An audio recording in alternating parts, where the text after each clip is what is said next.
So Trey, now you're gonna do a step back with the swing. So tee placement's very crucial. I put the tee outer half of the plate on these because I'm not doing anything and worried about the inside pitch right now.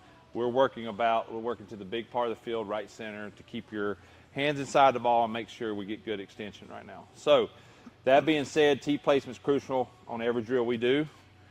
But right now with the step back with swing, if this is your normal setup with off the front of the plate, you're going to step up about 6 inches. So when you get into your back hip on the step back, you're not getting too far back that you're going to catch it way out front.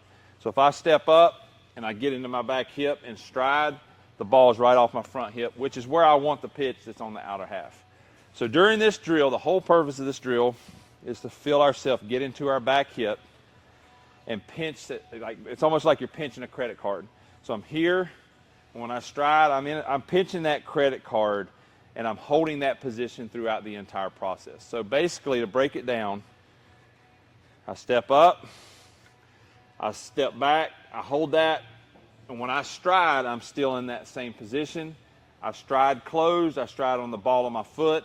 So when I do commit to make my swing and I fire the knee and the hip, then the hands follow. My front foot is going through the ground, which basically makes me hit against a strong front side, which keeps my front shoulder from coming out of the zone. It keeps me connected as long as possible. So everything I've taught you, what the upper half does, we're going to use those same principles, but now I want you to feel what it feels like to get engaged in that back hip and hold that engagement to your stride, and then that way the backside fires and delivers the barrel. Yep.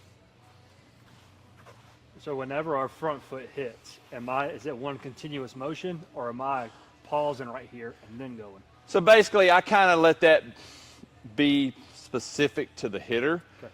Younger hitters, I would say yes, let's have a slight pause so they can feel the ground. More advanced hitter like yourself, I would let you go ahead and go. Now, if I feel like you're getting rushed and not under control, I would say, all right, let's pause. So I kind of leave that up to the different players. I would say most young players, yes, let's pause. Okay. But it's not something we have to do.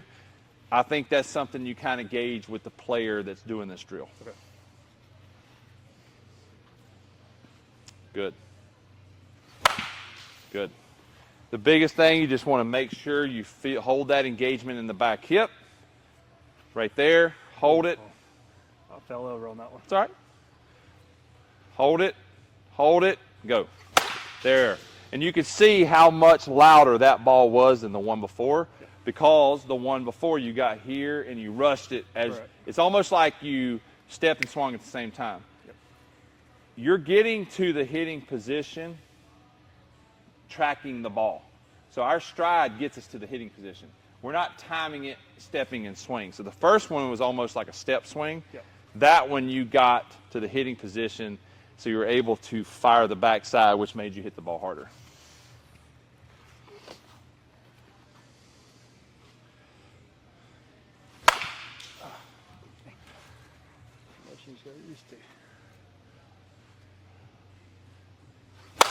Very good.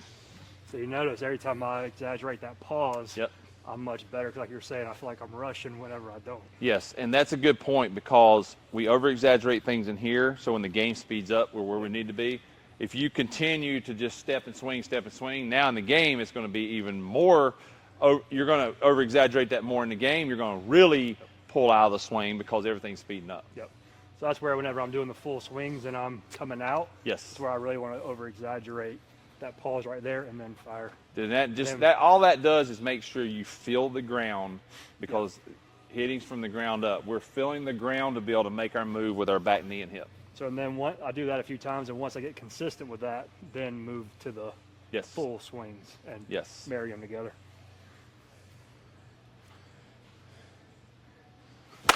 Very nice. 2 more.